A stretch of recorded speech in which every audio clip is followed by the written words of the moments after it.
All right, we're going to go ahead and get started. So thank you for joining tonight and welcome to tonight's webinar, Solar by the Community for the Community, where we'll discuss community-led solar projects. My name is Naomi Albert, and I'm a North Carolina Field Coordinator for Appalachian Voices. Thanks for joining tonight. As we get started, please introduce yourself in the chat with your name, location, community role, and why you joined this webinar. Next slide, please. Here's a look ahead at what we'll cover tonight. I'll kick us off with some background on why we think this conversation is important before passing it off to an incredible panel of community leaders who will share their stories of getting solar for their communities. Then we'll hear from my colleague, Ben Birch, who will share more information about how to make these types of projects work financially.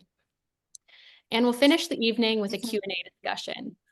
Please feel free to put your questions into the Q&A box as we move through the agenda. Next slide, please.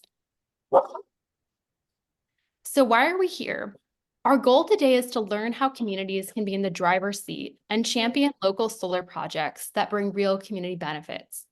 We'll hear from community leaders who will share how they've benefited from solar, their process for going solar, and lessons learned. Ultimately, we hope that the stories shared today will inspire you to consider the type of solar project that might benefit your own community, and to equip you with the knowledge to understand how to build momentum for a local solar project. Next slide, please. Today, we'll focus on community-driven solar projects. And by community-driven, we mean solar projects that were championed by local community leaders that bring real benefits to community-serving institutions like schools, nonprofits, and churches. We chose to focus on this scale of solar projects because most of us are part of some sort of community institution where we live. Whether your kids attend a local school, you're on the board of a local nonprofit, or a member of a faith community, many of you are part of some sort of community institution and have the power to start a conversation about solar through your existing roles in the community. We also believe that these types of projects are extremely important for increasing the visibility and acceptance of solar and bringing the benefits of clean energy to local communities. With that, I'm excited to pass the mic to community leaders who have championed this type of projects. We'll hear from leaders from 3 different states, North Carolina, Tennessee, and Virginia, who will give you an idea of what different types of projects can look like. Our first guest is Mr. Patrick McNair, a longtime member of Oak City Baptist Church in Raleigh, North Carolina, where he serves as the Director of Media and on the Board of Trustees. Thank you for joining us tonight, and I'll pass it to you. Thanks, Naomi, and welcome, guests. So just a quick overview of our solar project at Oak City Baptist Church and a little bit of background about what we did. Oak City Baptist Church is a historically all-Black church located in the western side of Raleigh, North Carolina. It was a church that was founded by former slaves back in 1865. So for us to have a project like this, it really shows the total evolution and the distance that we have come in that 150 whatever years it might be. So let me talk about a brief overview of what our project was. We decided to go solar because we have recently built a brand new church, brand new sanctuary, and we paid off our sanctuary, so we don't owe anyone. And we have a community center type building that's associated with the church.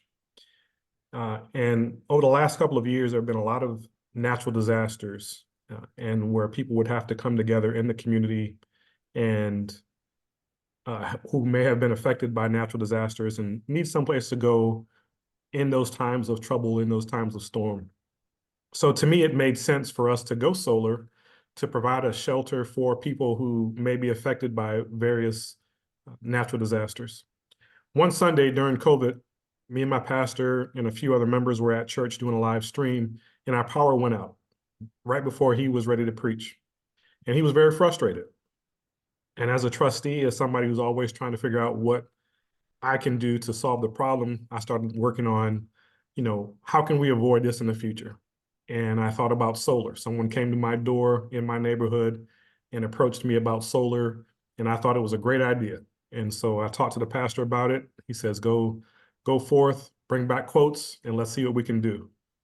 I was able to do some research about some solar installers in the area, found a few vendors. Some of them just weren't up to the task, weren't even thinking about being able to put solar on a church or a community type center. But I landed with a company called Eagle Solar, and they had worked with faith-based organizations in the area before, and they were very friendly, very knowledgeable, and able to explain things and work at our pace. When it comes to why we decided to go solar, aside from the aspect of making sure that the community would have some place to go during those times of storm, the cost savings, pitching that idea to the members of the church. We had recently paid off our mortgage, so we were debt free, like I stated before, but pitching the idea of why would we spend so much money on going solar at this point? What's the benefit?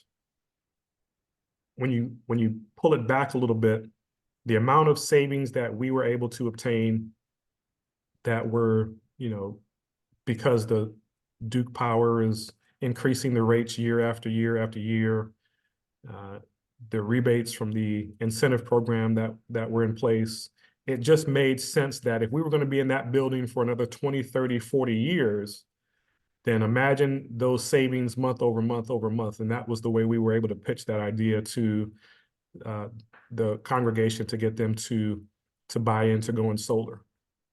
When it came to the committee, who we had assembled, engineers from our church, on the deacons board, other trustees, and other people who were just interested in us going solar. We had those people on the committee engaged, listening to presentations, working the project, making sure that we were making the right decision. And ultimately, we were able to come together and agree that this was the right choice for us. We have 2 buildings, and we were spending about $1,400 a month for solar, or not for solar, but for electricity before solar installed. And we're down to about $430 a month now. So when you multiply that out, $1,000 or more savings year after year after year, month after month after month, year after year after year. It will only take about 5 or 6 years before we, realize the investment, the return on investment for us. So that's why it made sense. In addition, just showing the community that we care. We are here in our mind supposed to be good stewards of what God has given us. And so what better way for us to demonstrate that publicly than to put big solar panels on our roof and allow people in the community to be able to see us. When we did roll out the project, we had a big ribbon cutting ceremony and activation with representatives from the legislature and other people in the community from the city that came, news cameras, all of that. And really, it was a big deal to see this old historic church in a neighborhood that was founded by, like I said, slaves and former slaves, to be able to come full circle and to be able to put something forward like that. So in a nutshell, that's what we were able to do. We have a 42 kilowatt system on our building. My guidance to anyone that's looking to do the same thing: make sure you do your due diligence, check a few vendors, get some quotes, and make sure that they have some good references as some jobs that they've done before. In addition, think about what your next phase is. Our next phase is battery storage, because when that storm hits and that disaster goes out, yeah, we'll have power for a little while, but then when the lights go out, yeah, no battery, no power. So think about the future when you start to investigate what you want your project to look like. So I'm available for any questions or guidance. I've helped plenty of people in other organizations, talk to them about making their decisions. I'd be happy to talk to anybody that's looking for some guidance on that. With that, I'll turn it back over to Naomi. Thanks so much, Mr. McNair. We appreciate you coming and sharing your story here. Absolutely. So our next speaker is Mr. John Barnes, who has served as CEO at Rebuilding Broken Places, a community development corporation in Goldsboro, North Carolina, since 2007. So thanks so much for joining us, Mr. Barnes. I'll pass it to you. Thank you, Naomi. It's good to be here. Listen to Patrick's presentation is basically something similar to mine. We at Rebuilding Broken Places is a ministry of Greenleaf Christian Church. The church wanted to do ministry outside of the congregation. So it formed the CDC and purchased the building. On my screen is the one at the bottom left. That's our office complex there, Rebuilding Broken Places. And that's the first place that we put solar. We started looking at solar 2 years before we got got started. We talked with a lot of people. Then we met Laura Combs with Eagle Solar, who came out and talked to us and was real enlightening us about how solar works and the benefits from it. From her conversation, we as a committee, we sat down and we reviewed what she had to say and what others had to just to give us their opinion on it. But we looked at it as being an investment. With Duke Power, energy is constantly going up. And we know with solar, the initial investment, then with Duke had the Duke rebate that paid for the installation costs. And then we got with Sunwell, who provided the financing and upfronted the installation costs before we got the rebate. We did rebuilding first. As you can see, there's 2 parts to our complex. So one is our office complex. That's a 22,500 square foot building. And what we did is the restaurant next door, we own that. So we put solar to it as well. Once we finished the solar with the with rebuilding, a year later, the church decided it's going to go solar too. So the church, we just completed the solar on Greenleaf, on the sanctuary, and on our educational building. It is also solar. We had people in our community who liked it. We had one church who came and looked at it, and we introduced them to Laura, and they got with Laura, and they put their church was installed with solar before Greenleaf was. And once they finished Tehillah, they came right over to Greenleaf and installed the solar there. So those 3 solar projects was because of what we did at Rebuilding Broken Places. And the cost savings is really there. We've have seen the cost savings, and that savings allow us to use that savings to further programs that we have at Rebuilding Broken Places. Like Patrick said, our next phase is to look at battery installation, because right now, any excess power that the solar generates goes to Duke's grid, and Duke uses it. And the way they work now is that at the end of the year, whatever credit you have, it goes, you lose it. But with the battery storage, the extra power will go into that battery storage. We also did it because we wanted Rebuilding Workplace to be a resiliency hub, where, like Patrick was saying, if there are disastrous areas in our community, it's a place that they could come. Because we have the restaurant, you can also fix food as well. So that's a big benefit that we have seen, and we have really enjoyed it. And we have talked with other people in our community, churches, who are still interested in doing solar. That's it. Thanks so much, Mr. Barnes. Our next speaker is Zach Rogers, co-founder and executive director of One Family Memphis / Memphis Rocks. Zach has been with the organization in various roles for the past 6 years. Welcome, Zach.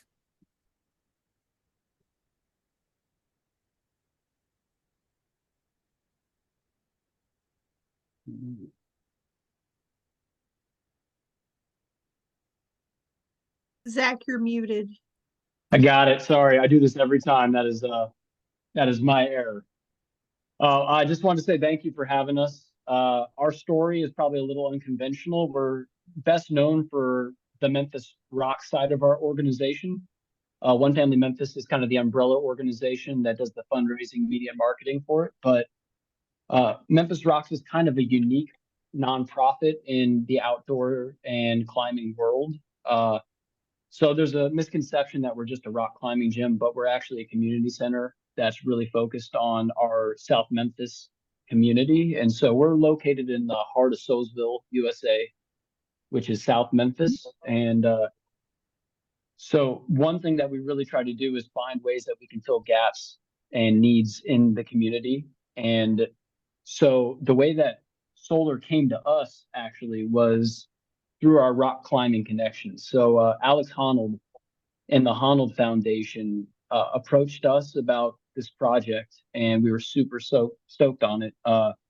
As climbers, sustainability and access are huge things for us. And so they came to us with this conversation about, hey, we'd love to put solar on your roof. This is what they do. It's a donation. It's part of what their nonprofit is all about. And so Alex Honnold, if you're not aware, is the crazy rock climber that climbs the 3,000-foot face of El Capitan in Yosemite without any ropes. He's got a documentary about it. It's pretty crazy, but he's a really nice guy.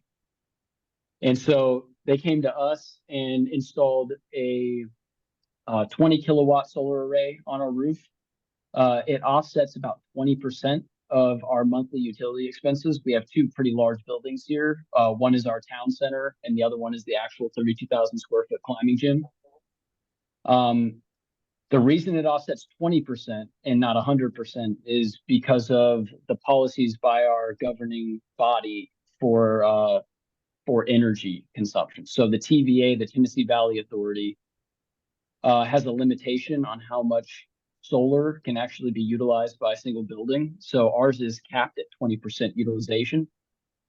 And we're also not allowed to store any of our excess energy. So if the power goes down, we're tied directly to the grid here in South Memphis, which goes down pretty regularly. So it does offset a good amount of our costs, especially when the cost started to rise after COVID. But unfortunately, we weren't able to fully utilize the solar array, which would greatly benefit us because every dime that we save goes back into our programming, back into our community-based program, our free lunches, our community store, our after-school program. We have a bunch of different things that cost a lot of money for us to run. And so, I mean, the impact it has on the community is by limiting our costs and making it so we can put way more back in.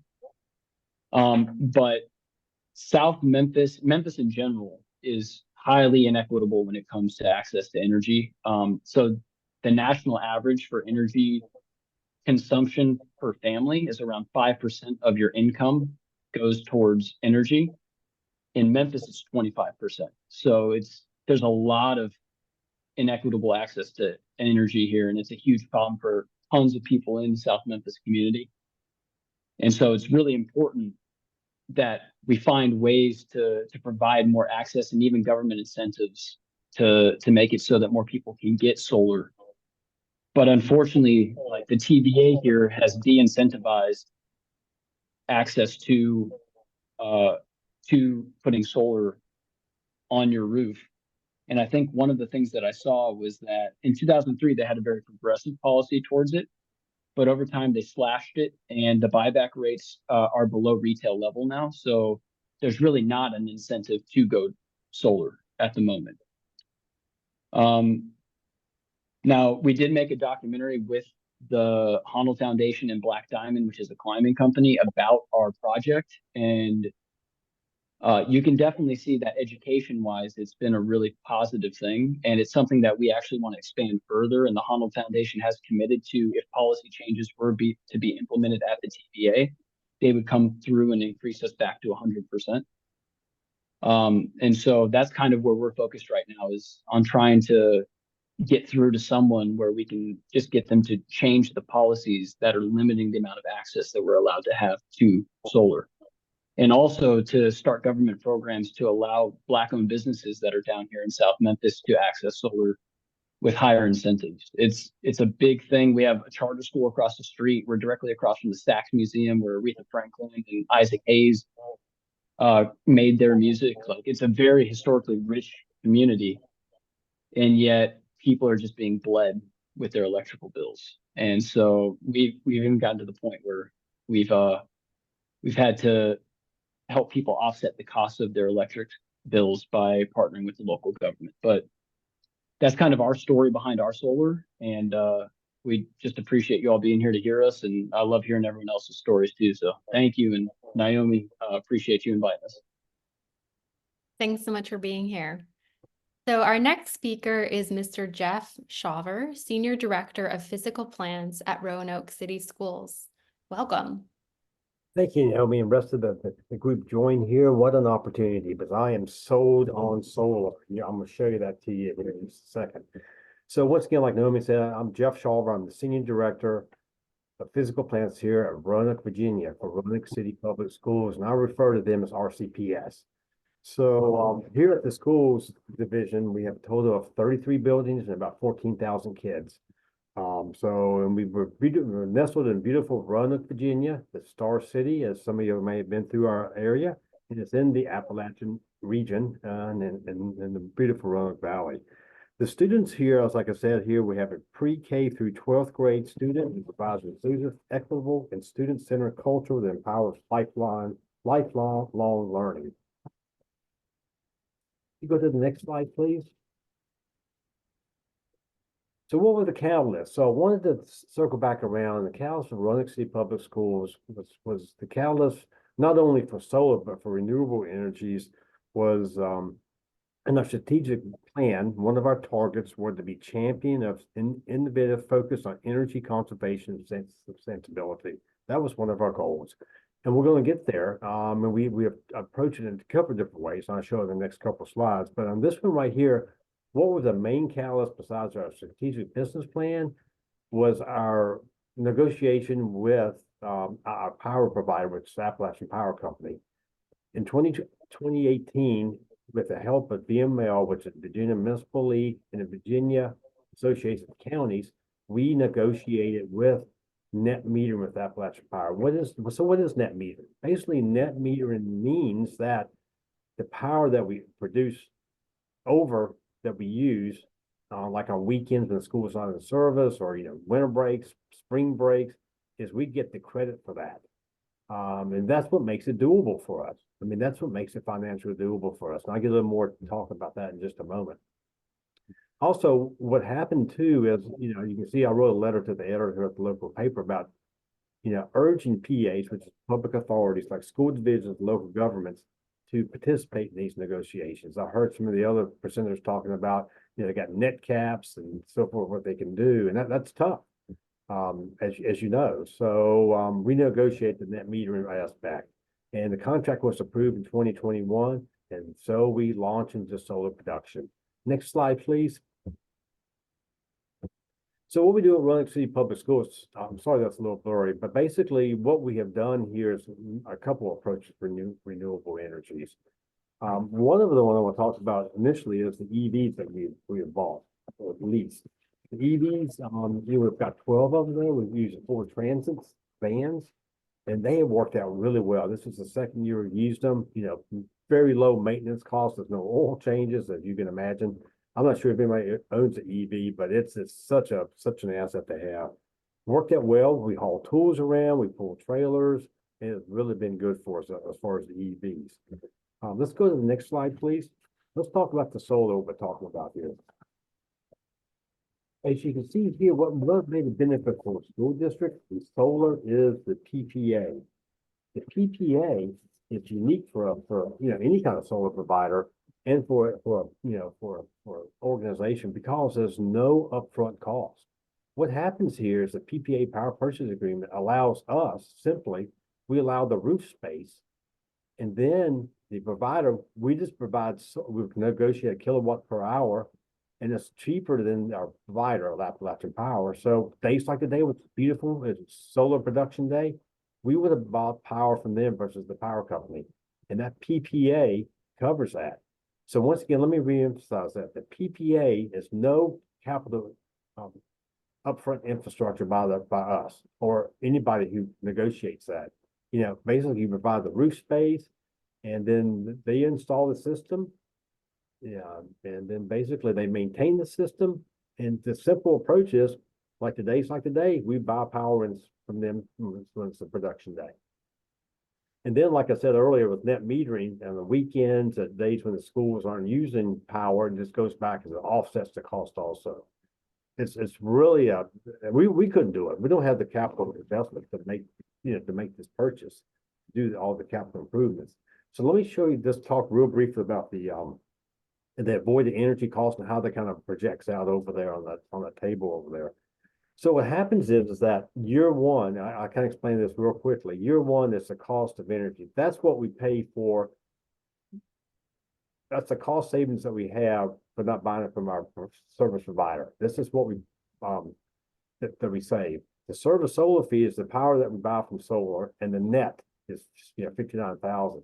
But what happens is you look out over the year of the agreement, our savings goes way up because the initial 5 years, initial 10 years pays for the solar provider for the capital improvement. That's what they have to pay to put the system in. But as you see right there, we're still in the positive flow as we go down through that. It just gets better as we go on, through the system there. So the good thing about this is that we've got 33 buildings. We did 7, like I said earlier, and the reason being it was so sad the new roofs, 25-year warranties. The next phase of this is to do roof restoration for the next group of buildings. It's really a great deal. So there's that piece. So next slide, please. And the reason about this, so much about this, is even at my own home, I put this system in. It does itself. I mean, I did several years ago. Like my light bill in the summer months, like $5. So I got a solar system, I got an EV car, and of course this system. I live in the Appalachian Catawba. It points to McAfee's Knob, so I'm right there. I get to see that. So it's a great way. I'm sold on the idea. I can prove it by my own system. And we have this system instructed here at the school system at the end of the year. So there we go. Thank you so much, Naomi. Thanks so much, Mr. Shawver. Our next guest is Mr. Paul Start, Senior Director of Operations at the Caritas Center. Thanks for joining us tonight.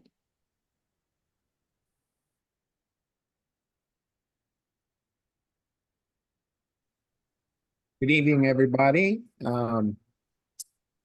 As Naomi said, I'm Paul Start. I'm our Senior Director of Operations for Caritas here in Richmond, Virginia. I want to thank Appalachian Voices for hosting this webinar and extending the invitation to me to present. Truly honored to be here and eager to exchange insights with all of you about the transformative power of solar energy. Can you show the slide of our rooftop, please? Thank you. So let me introduce you to Caritas. So here in Richmond, Virginia, at Caritas, we have 2 buildings, one basically for our men's programming and one for our women's programming plus. So the larger building that you see in this slide is a 150,000 square foot multi-use building just south of downtown Richmond. Our other facility is much older and it's about a mile away. It's 25,000 square feet. Within these walls, we house a myriad of vital community services, each playing a crucial role in uplifting those that we serve. So at our larger facility, this is where we house 5 programs, and specifically in our shelter and women's recovery programs are in this building. To fully understand what we do, I'm going to tell you about those programs because we're quite proud of what we do here in Richmond. So we started many years ago with a shelter program, and Caritas was actually an acronym that I can't remember, but it was basically congregations around Richmond, and they were serving those that needed shelter. It was basically handled in churches. Any rate, we made a decision to bring those in-house. We had a men's shelter, but we didn't have a women's shelter. We have a men's recovery program. We didn't have a women's recovery program. We have a retired CEO. This building was a culmination of her her grandest dreams and hopes for all that Caritas could be. She built this and ran it for a year, and then she retired. So, but anyway, our 5 programs, we have our emergency shelter. The shelter is a safe place of hope and offering sanctuary for support to individuals amidst their darkest hours. Our shelter staff, as a part of the Greater Richmond Continuum of Care, we work hand in hand with the organizations like here in town, Homeward, providing a comprehensive array of services, anywhere from street outreach to all the way to permanent supportive housing. We also, we try to ensure holistic care for the individuals experiencing homelessness. And currently our women's shelter, we have 28 beds. And our men's shelter, we have 36 beds. And both of these are designed for about a 60-day stay, where they work with, the participants work with our staff to, get what they need to move on and hopefully find a stable living environment for themselves. Next up, we have the healing place for men and women. This embodies our commitment to holistic recovery, providing a nurturing environment where individuals grappling with substance use disorder can reclaim their lives. The healing place is a long-term, peer-driven, 12-step, high accountability program. With our dedicated staff and committed peer mentors, which are basically participants of the program, and ongoing alumni support, we foster not only sobriety, but also empowerment and spiritual renewal. Both shelter and recovery are 24/7, 365 days a year. In-house meals, everything you need to live, and it's neither of those cost anything for our participants. Another program we have is called Caritas Works. This program is, it's a dedication to equipping individuals with the tools they need to thrive beyond recovery or our shelter. So there's job readiness, life skills development, computer training, mock interviews. We're empowering the participants to chart their own paths towards a sustainable employment and self-sufficiency. It's a 6-week, 160+ hour program with a copyrighted curriculum written by our staff. This too is at no cost to our participants. In addition, in our larger building here, you're going to find our Caritas Emergency Furniture Bank. We stand ready to assist all of our neighbors in crisis, ensuring that no one faces hardship alone. With the support of right now about 70 referring agencies, we extend a helping hand to over 500 individuals a year, providing essential furnishings and bedding and linens and everything you need to live in a home. So basically helping them to transfer their house into a home. Last but not least, we have our Caritas Recovery Residences. These offer a lifeline to those navigating the treacherous terrain of recovery by providing a safe and affordable housing, coupled with unwavering support from our staff. We create a nurturing community where individuals can continue their path of recovery and enhance their lives and pursue a brighter future. So on this property, we actually have 47 sober living apartments. We have the women's recovery program, the works program, which is now a full, it's probably about 20,000 square feet. It used to work out of a double wide trailer. The middle section of the building and this triangular part to the left, that's basically our warehouse for the furniture bank, and all of our admin offices are in here as well. And if you look at the bottom of this screen, you can kind of see a cutout, on the roof. There's a big rectangle on 2 levels that is open. It's like, why didn't we put panels there? Well, we've leased 8,000 square feet on the back part of this building to Bon Secours, a local medical organization in town, and they've got their community center there. So next slide, please, Angie. So here's a little bit about Caritas and what's on our roof. So this is Power Track. It's a dashboard that they give us, and it enables us to kind of put something out there to see how we quantify that the production of renewable energy and how how it can be consumed instead of fossil fuels. So when I did this snapshot a couple days ago, we're almost at 500 megawatts produced since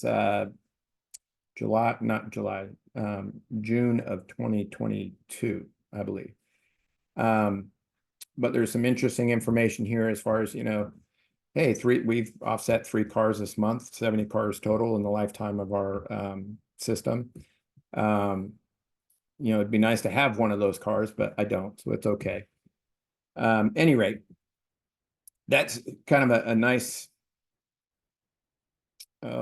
just a dashboard that we put on our scrolling monitor in our lobby, so people that are waiting for whatever can come in and they get a part of it, because nobody sees our solar panels on the roof. So why did we do solar? So back in, again, the CEO, Karen Stanley, she wanted this, she had this vision of the center, and she had it was a big community lift, right? So we raised over $15.5 million. We used tax incentives, historic tax credits, I should say, and new market tax credits to fund about 13 million more. So it was a $28 million project that probably took about 3 years to plan.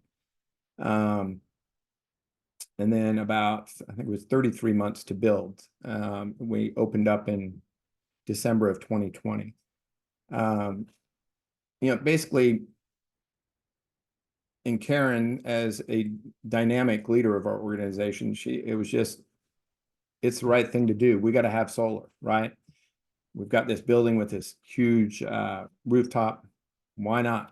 Let's put solar up there, solar array, and harness the power of the sun and embark on a mission to turn this vision into reality. So through a collaborative effort of Caritas leadership at the time, the board of directors, partners like Secure Futures, and the guidance of a consultant and an investor of one of our entities, David White, we navigated the complexities of the solar. So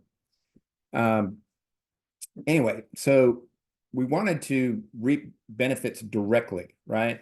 But we soon found out that wasn't attainable. So that's where we went out and found some other ways to approach this. So Karen secured a grant from our community foundation and found Secure Futures, Solar Futures, and started talking with them, and this laid the foundation for a partnership that would get this installation installed. So like Jeff, we have a purchase agreement with Secure Solar Futures. The net metering example, all of this culminated in a 379 kilowatt solar system comprising of 782 400-watt solar panels. It's a 25-year agreement, and we paid very little upfront, and we will, we pay an annual fee, and it's basically a lease of the equipment. Over the life of the agreement, we're projecting that we'll have a savings that'll come in, about $1.8 million. But with that is a cost of about $1.1 million. So we'll have an actual net proceed of $700,000. All that $700,000 just goes back to make our programs, less money we have to go out and ask the community for. Our individual donors make up 40% of our budget in revenue. So it's, all of us are very conscious of being good stewards of all that is given to us, whether it's food or money or furniture, whatever it is. We got to do the best to make sure we're putting it back out into the community correctly. So I guess in closing, a little things of advice, make sure if you get into any agreement, make sure you're going through the fine print with fine tooth comb, right? That just let you make a better informed decision. Know the usable space that you have for the installation. We were supposed to have a bigger array, but once we got things building, it got set back a little bit with fewer panels. And definitely enlist a dedicated team to do a comprehensive cost benefit analysis and making sure that it is a good fit for you. And I would say we had a great experience with the installer, Got Electric. They were very easy to work with, but we had plenty of meetings up front to look at just the impact of what construction would be, and it was very little. But all in all, it's been a very good thing for us. It just sits on the roof up there and does its thing, and hopefully we won't have too many issues. And I will say too, one last thing is, the one question I always got, and it was the first question I asked was, great, so when the power goes out, this will help us out. No, it won't, because we don't store the energy. And my understanding is the battery technology to store that for us to use is just not there yet. And I think once it gets there, we will look at that, because being 24/7, we want to keep the lights on as long as we can. So that was very important as well. And I think one other thing I didn't put on my notes was that we have 2 meters that Dominion Power is our provider, but one of those meters is tied into the solar, and that bill has probably been reduced by 65%. So we'll never have a true free month of electricity, but it is a great offset for us at now. Anyway, that's it. I appreciate the time, and I look forward to questions later, and I can always be reached via email after all this. Thank you. Thanks so much, Mr. Start. And thank you to all of the community leaders that just shared their stories. For our next section, we'll take a deeper look at how to make these projects work financially. And I'd like to welcome my colleague, Ben Birch, Program Coordinator at the Solar Finance Fund at Appalachian Voices. Welcome, Ben. Hi, everyone. Hope that everyone is having a nice night. Making sure, yes, I am unmuted. Excellent. Going to be talking to you today. As mentioned, I am program coordinator at the Solar Finance Fund. If I could go to the next slide, please, I can talk a little bit more about what that is. The Solar Finance Fund is a combination partnership of Appalachian Voices, the Central Appalachian Network, Invest Appalachia, and Act Now Appalachia. All of these groups are working together to really bring to bring solar to Central Appalachia moving forward in the coming years. So next slide, please. And how exactly does that happen? It comes through these 170 coal impacted counties in the 6 Central Appalachian states. The eligible projects that we have, or the eligible areas for projects, are in these zones here. You can find this on our website at solarfinancefund.org and see if you are eligible for potential projects. Eligible applicants for sub-award grants are nonprofit organizations and public institutions, such as K1 through 12 schools, college and universities, government buildings, water treatment plants, faith institutions, and other NGOs. We also offer technical assistance cost support to commercial businesses that serve as anchors in their local communities. Eligible private entities include independent grocery stores, childcare centers, event facilities, manufacturers, and local solar installation companies. We offer that technical assistance to get projects going, and reviewing applications for support, we make the following considerations around whether or not you're ready for deployment, the amount of leverage that you have for that program, the investments, and the local community impact. But this is a pretty non-exhaustive list. We're really focused in on the large scale of what do you do in your community, and if you're interested in solar, how can we potentially help, as long as you're in one of these eligible areas. Can we move to the next slide, please? So since beginning, we have served, in pledged over $1.6 million, supporting areas like public schools, libraries, government buildings, faith institutions, and many of the others that we previously talked about. As mentioned, this is all in those relevant areas that were previously highlighted. We're going to have some information for places that are not in those areas moving forward, so please stay on the line if you weren't in one of those. And, this is just us getting started. We're really looking to expand out as the program continues to grow. In particular, we would love more projects in Tennessee and North Carolina. We're actually looking for our first North Carolina project to be supported through the Solar Finance Fund. And in Tennessee, we support a lot of faith-based institutions and are looking to continue to grow our project scope in that area as well. To the next slide, please. And just to give a couple examples of some projects that we've helped to support, we have received over 32 eligible applications and pledged out, like I said, over $1.6 million, and that will be resulting in, up to 4 megawatts of new solar development. And one of the example projects in Tennessee is on a faith institution, the Faith Lutheran Church. We gave them a 15 kilowatt rooftop solar array, we assisted, and we did not give them that. And we gave them up to 20% of their project costs, as you'll see a little bit further on. That's our max. And this project was really great for being an anchor tenant in the community, and why we really wanted to support it and give it solar to help in that kind of critical community care aspect. All right, next slide, please.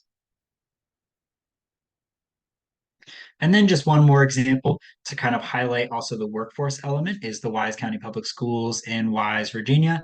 This was a much larger project, totaling over $4 million, as you can see, which we gave a $100,000 grant towards. And this project, we in particular want to highlight the Southwest Virginia Solar Workforce Accelerator. It's a partnership between Appalachian Voices, Mountain Empire Community College, and Southwest Virginia Community College, where we were working to give paid on-the-job apprenticeships and coursework and training for local students to be a part of the solar installation and then be paid for it and potentially hopefully get into that career. And we've heard from some of the installers on this project that some have become a part of the renewable industry. One is actually working now as one of the maintenance directors for this actual school to maintain this solar panel system. So yeah, it's very exciting and kind of shows the amount of growth that can happen from solar investment in your community, in not just the actual energy and financial savings, but also within the workforce benefits as well.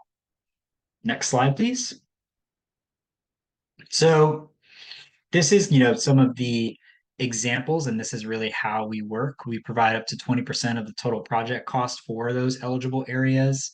We give solar readiness roof repair. This is a lot of the services that we provide, and technical assistance contracts that look something like if you need a microgrid study or you need to understand what the solar impact would be on your area, we can help support that as well.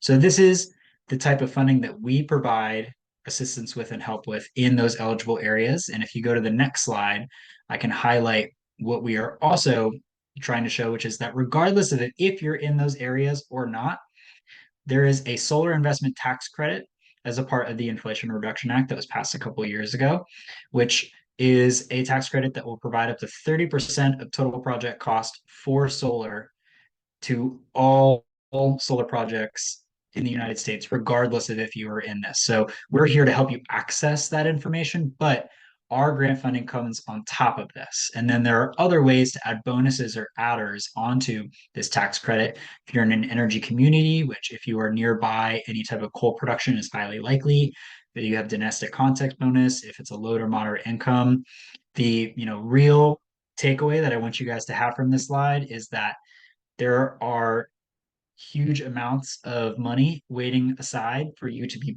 investing in solar projects and help make these projects financially viable, including that 30% total project cost, which is just a game changer for a lot of projects being able to pencil out moving forward. And if we could go to the next slide.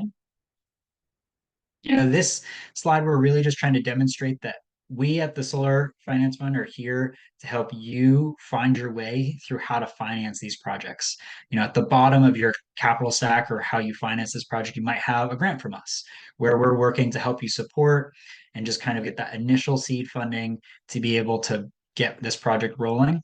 And then you have the incentives and offsets, such as the tax credits I just talked about.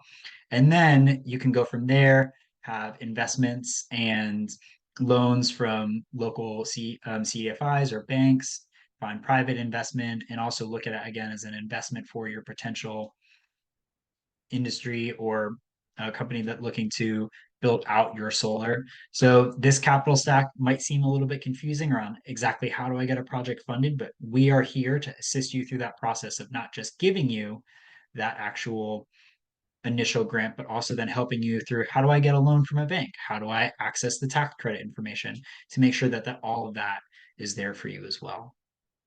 Next slide, please. And as we move into the Q&A, just know that if you have any general questions about the Solar Finance Fund, please visit our website at solarfinancefund.org, or you can contact the director, Autumn Long, at her email listed there, and I'll also be on for the Q&A to answer any relevant questions as well. But again, the Solar Finance Fund for people in Central Appalachia is here to help get these projects financed, funded, and on the ground. Thanks so much, Ben, and thank you to all our amazing speakers. So as you heard, there's a lot of variety in what solar projects can look like and how the policies that affect them vary in different states. And at this point, I'd like to start our Q&A period and give the panelists the opportunity to respond to audience questions. And I will start out with a question for all of the panelists. So what is the single biggest takeaway or lesson learned from solar at your organization? And what one piece of advice would you give someone interested in undertaking a similar project? I will pass it to, if folks just want to go around, I'll pass it to, if you're all right, Mr. McNair going first. Sure, I'll speak on it. For us, it was making sure that we had a maintenance agreement after the installation. I think at least 3 times in the last year and a half, we've had an inverter go bad. And while it's covered under warranty, warranty does not cover the cost of an individual going and troubleshooting and going up on the roof and doing all of that, removing and installing the parts. So any project that I would, that you enter into, I would just make sure that your maintenance, which also for us, it includes cleaning off the solar panels every year, is going to be one of those things that you plan for as far as your costs, your ongoing costs. Does anyone else want to hop in with that question?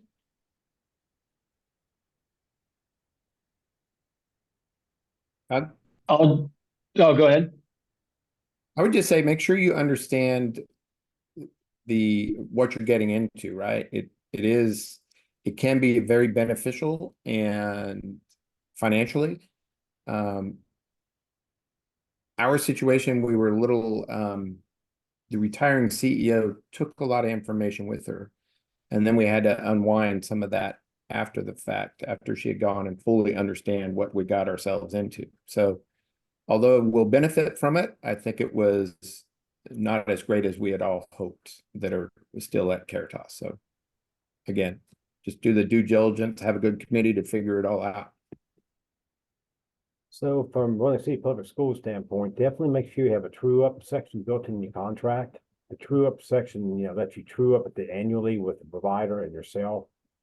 It gives you the opportunity to check what was agreed to, and if they overproduce, you owe the solar provider the cost, and if they underproduce, they owe you the money. It's definitely helps you financially. It locks everybody in, so it gives you a good planning tool. You want to make sure that you do your due diligence and making sure you find a company that's reputable, who's been in the business, not a startup company. And that's what we did. We just took our time. We researched and waited around till the right company came along. And then you want to make sure that when you do it, you want to make sure that everything is covered. Maintenance costs, like what we have with our system, is all our maintenance is covered. They come out every so often. they was out last month checking everything out. If anything goes wrong, they come in and replace it. We don't have to pay any extra costs for anything that happens. That's all under the contract that we have. So you just want to make sure that you look at the little, and you have to get your lawyer to read the contract. When you get contract, there's a lot of paperwork, and sometimes laymen may not see something that they may need to see. So you want to get someone else to kind of review the contract, make sure that your interests are covered, as well as the provider. And with solar, I mean, it's not, you know, once you hook it up, you ain't gonna start saving money right then. It's not an instant. It's going to be a process because the units have to build itself up. And you may not see savings every month, but over a period of time, you will see a tremendous savings. I know just in last month, for our facility, it runs about $1,200 a month. Last month, we had 0 dupe charges, and it fluctuates. Some months there's none, some months there may be $400, but over a period of time per month, we are saving money. Even after we pay our lease payment, we're still saving money. For us, I would say keep an eye out for partners and other organizations and nonprofits that are interested in sustainability projects. So that's something that benefited us greatly. But there are organizations out there that are looking to help people that give back to their community afford these type of projects, because it's not something we could have done without our partner, the Honnold Foundation. And I know that they're actively looking to support other organizations that do something similar to us in the outdoor space. So I guarantee there's other organizations that offer grants that are in your specific fields and areas of expertise. So, I mean, just keep an eye out. Thank you all for your thoughts on that. This next question is regarding rooftop arrays for churches. The question was, a church building, or at least sanctuary and education wing, is only used a few times a week. How did you justify cost when you are generating power when no one is using the facility? Also, are you generating power at 9 and 10 a.m. when facilities are being used?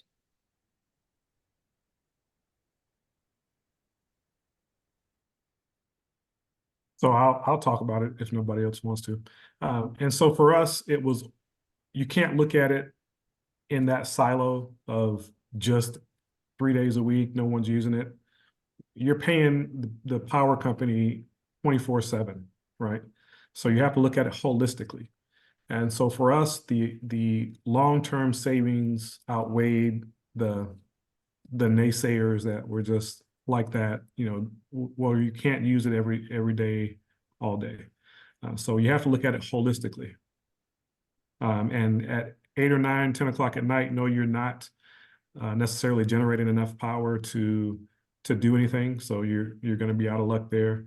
And again, that's why we want to get the battery back up ourselves so that we would have the ability to be one of those energy resilience centers.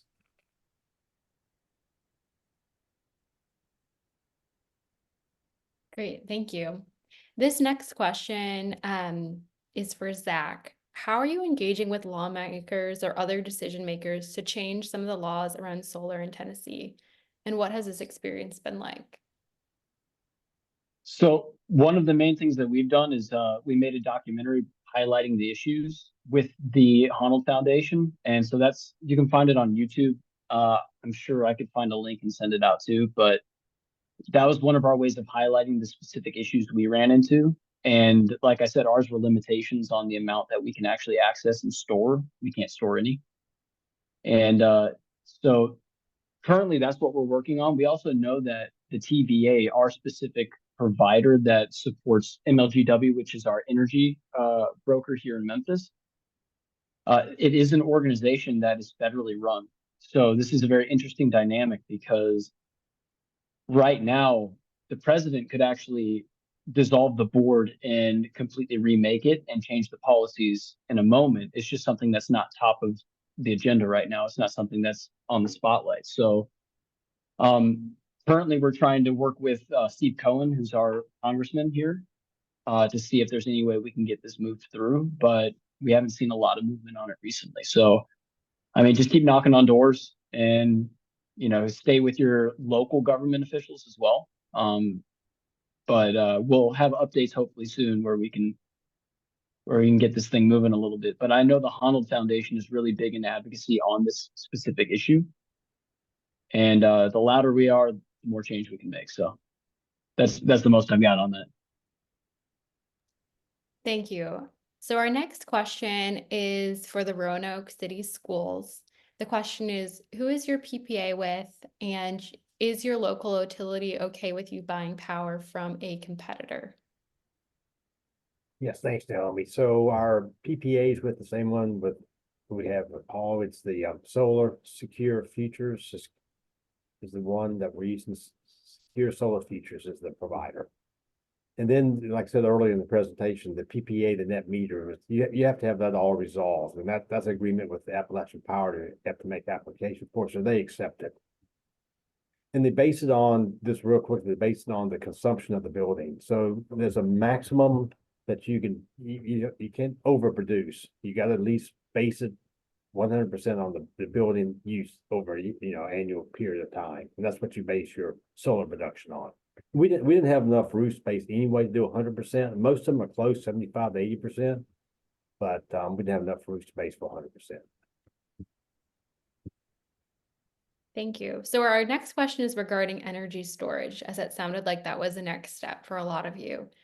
So how are you all thinking about moving to energy storage? Are there any incentives or funding that you're aware of that you're thinking of utilizing to make that move?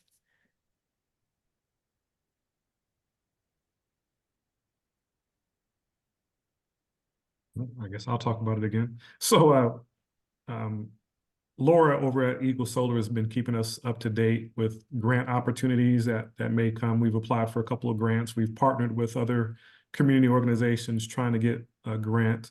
We just haven't been successful yet, and that's okay. We understand it might take some time to get there, but it's definitely something that we want as our phase 2, because again, it's not if, it's going to be when something happens, and we want to be ready to accommodate the community when it happens. Naomi, I'll take a piece of that too. So we're definitely looking at buses as being our charging piece of it, vehicle to grid. So once our buses are, electrified, and then basically when they sit, there'll be our charging our battery storage system. So picture this, the power goes off, we pull up a bus to a school, plug it in, the bus is lit. Isn't that the coolest thing? So yeah, so the vehicle to grid and buses are our battery system on wheels.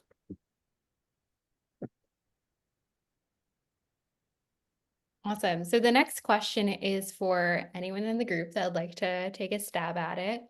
What was the process like getting your solar project started? Who was involved kind of to drive it forward at the beginning?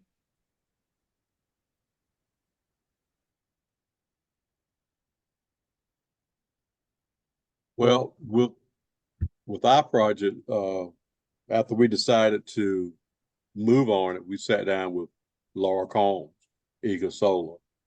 And basically what she did with us is pulled our utility bills for 12 months, and that would determine how much energy we were using. She used that to determine how much size system that we would need. And the main thing was we had Duke Power was doing their energy, their solar rebate that paid for the installation. Because without that, that meant you had to put up the upfront money. And most nonprofits and churches don't have $37,000 like that to put up front. But so that was that. But the financing part was the other key, because we worked with Sunweb, and what they did is they upfronted the installation costs, and then what we did is when we got the rebate, we paid them the rebate for the installation, and that's how we got started. And again, you just have to research everything, make sure everything is working right. And with us, both projects was done the same way. The one at rebuilding and one at the church. And the church that we helped later on in our community, they went through the same process.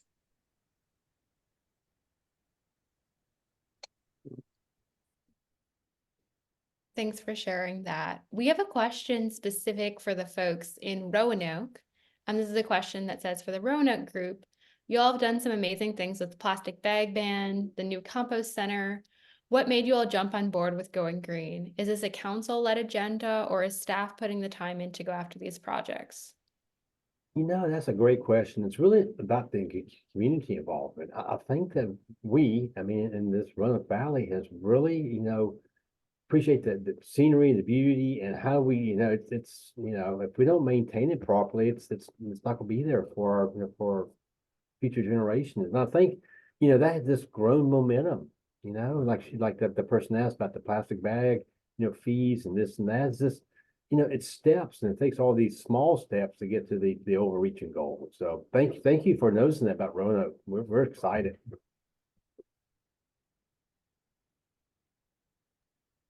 Awesome. Thank you. So this is another question related to churches going solar, and it's asked, what has the opinion of solar been amongst your congregation? And has having solar on the roof led anyone within the church to pursue solar at their own home?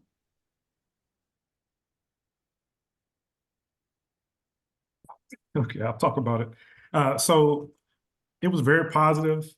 We've got a lot of press in regards to our solar project over the past couple of years, news, national. So it was been received very positive. But there's always those ones or twos that are going to say something kind of side eye. I can remember a couple of months ago, our water bill, not our electric bill, but our water bill was outrageous. And I caught a comment from somebody saying that I thought we went solar. I thought that was supposed to reduce our costs, and we just had to correct them. Listen, solar is power, it's not water. But so you're always going to catch those people who are the naysayers. You have to know in your heart that you're doing the right thing, and if you come with it with a sincere intent, you don't have to worry about those naysayers. So yeah, that's how we're doing it. Yeah. Awesome. Thanks so much. We've got another question for the Virginia folks that's asked, would you have been able to do this type of project if it were not for the legislation that enabled power purchase agreements? Since this type of solar sale is not permitted in Tennessee and North Carolina, do you think school districts and nonprofits are missing out on an opportunity to save money? Go ahead, Paul. Yeah, I'm quite sure at Caritas, if we weren't able to get that purchase agreement, which offset all the upfront cost, I doubt we would have done the project. I can kind of take Paul as the next factor. I don't doubt. I know we wouldn't have done the project, Yeah. unfortunately. So yeah, I'm sorry to hear about the other states. I mean, that's the PPA is such a win-win deal. I mean, it just makes it doable. Thanks for that. So I think we're about to close up Q&A. Is there anything that you'd like to share with the group that we haven't already asked?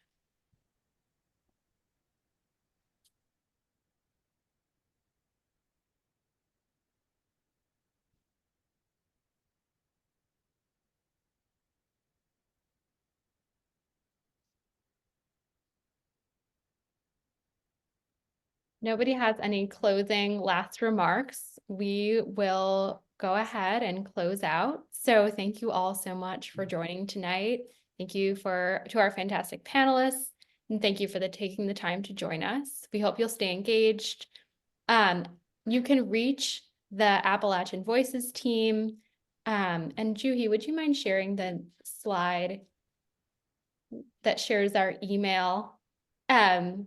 You can reach the Appalachian Voices staff at solarsimplified@appvoices.org. And we also plan to add additional resources to our website in the coming weeks, so please stay tuned.